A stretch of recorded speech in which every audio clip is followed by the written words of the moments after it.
Shenzhen, one of the largest economic, technology, industrial city in China, has reached an astonishing long-term residency of 20 million in 2020.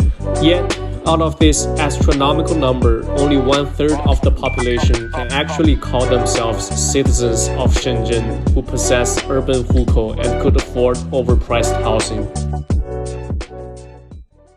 Before 1979, Shenzhen was no more than a small village located on the southern border in China, right across the most developed capitalist city, Hong Kong.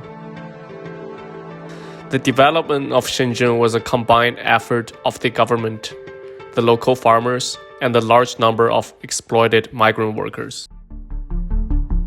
Large plots of collective lands owned by the local villagers had redeveloped into urban districts.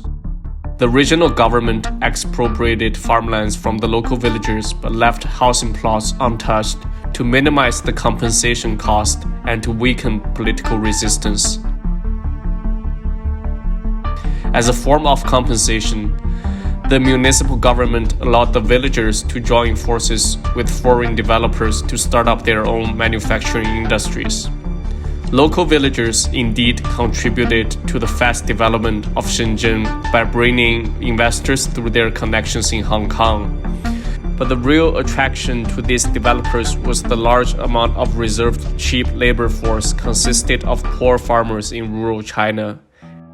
After foreign factories started erecting in Shenzhen, large number of rural farmers swarmed into the city. Local villagers in Shenzhen, however, saw the opportunity to capitalize on their profit by transforming from farmers who grow crops to realtors who grow buildings.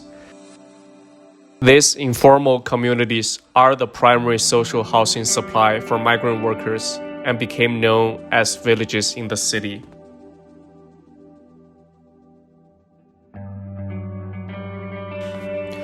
Now, Shenzhen is one of the largest and most modern cities in China, yet the living condition of those migrant workers has barely changed.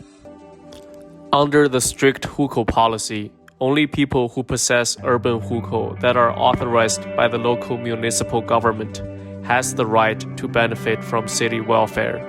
This means the large number of migrant workers who only possess a rural hukou are excluded from these welfares, which include social housing. These migrant workers are also called as amphibians because they usually work and live in the city, but their families and homes are still located back at the rural area